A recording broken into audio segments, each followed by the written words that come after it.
जिसको मारने बकी पूतना गई हो और मारना चाहती हो, उसको भगवान ने एक ही गुण देखा कि मौसी जैसे भी थी, बस इसने मुझे दुग्ध पान कराया है, माँ का ही काम किया है, इसको हम सदगति दे देंगे। वो दयानिधि बहाना ढूंढ देते हैं। इसलिए कोई भी कार्य करो, कर्तृत्व का अभिमान नहीं होना चाहिए। हे भगवान, आपकी कृपा से ये हो रहा है, आप ही करने वाले हो, हम तो मात्र माध्यम हैं। उसके बाद जो है, जब मैया ने लाठी नीचे फेंकी तब गोविंद पकड़ में आ गए।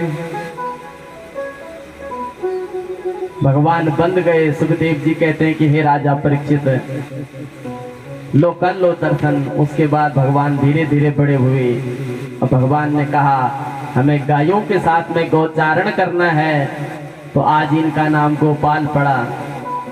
महाराज, गाय की बड़ी भारी महिमा है। गाय की आप जितनी सेवा करोगे, नरकों के वर्णन में सुखदेव जी कहते हैं कि हे राजन, यदि कोई भी अपने घर में प्रथम बनी हुई रोटी गाय को बड़ी श्रद्धा भक्ति से खिलाता है, वह नरकगामी नहीं होता है। गाय की बहुत सेवा करनी चाहिए। एक बार चमन मुनि जल में समाधि कर रहे थे और मुनि की बड़ी भारी समाधि लग गई। कई दिनों तक जल में जो है समाधिष्ट हो गए। कुछ मछुआरा आए और उन्होंने जाल फेंका और चमन मुनि वहां तपस्या कर रहे थे।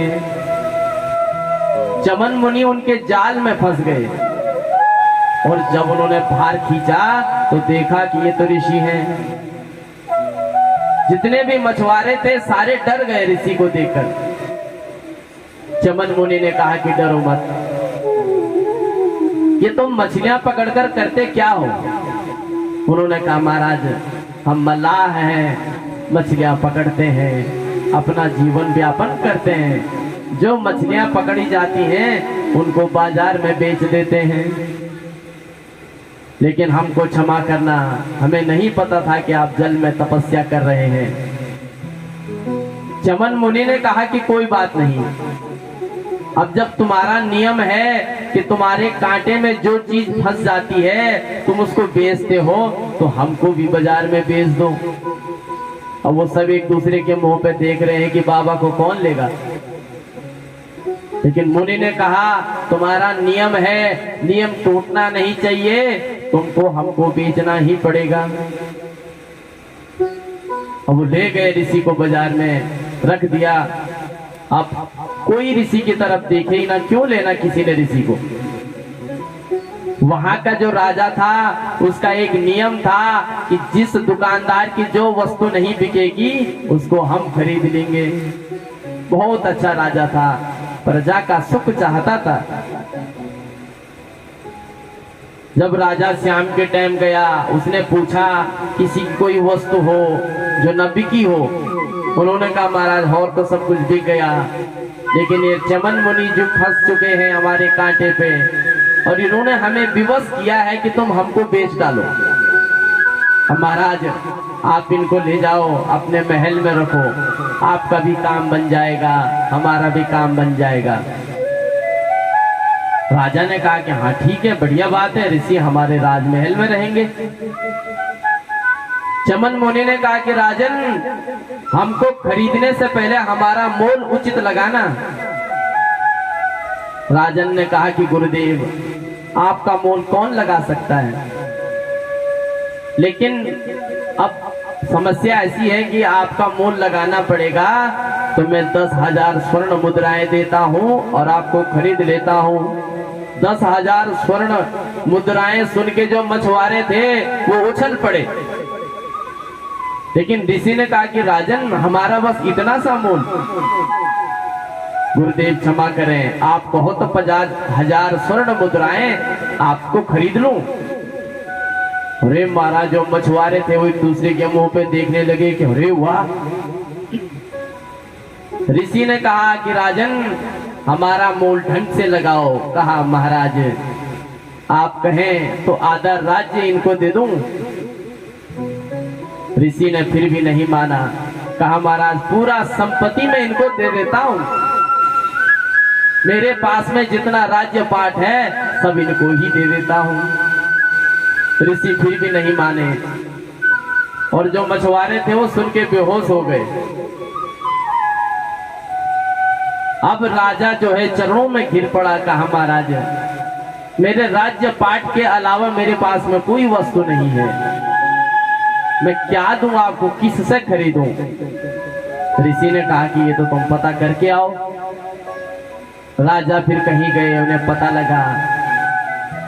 फिर राजा आए, उन्होंने कहा महाराज मैं एक गाय दान करता हूँ और आपको खरीद देता हूँ। ऋषि प्रसन्न हो गए, गौ में इतना सामर्थ्य है। अंतिम समय में गौदान इसीलिए किया जाता है कि जो बैतरणी नदी है उसकी पूंछ पकड़कर जो है उस नदी से व्यक्ति पार हो जाए। गौदान की बड़ी भारी महिमा है, कन्यादान की बड़ी भारी महिमा है। कन्यादान में गौदान भी होता है, इसलिए कन्याओं की भ्रूण हत्या नहीं करनी चाहिए।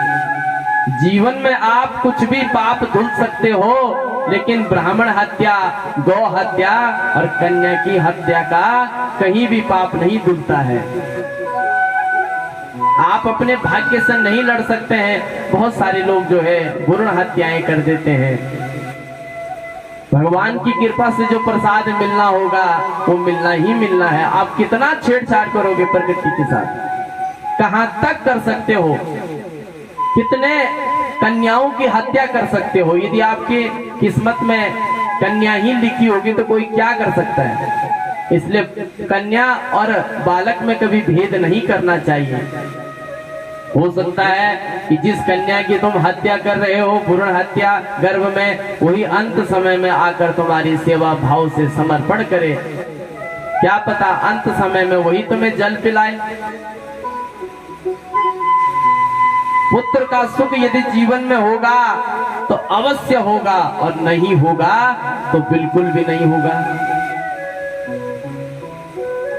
बहुत बार ऐसा होता है कि एक ही पुत्र था, विदेश चला गया, माँ बाप यहीं रह गए।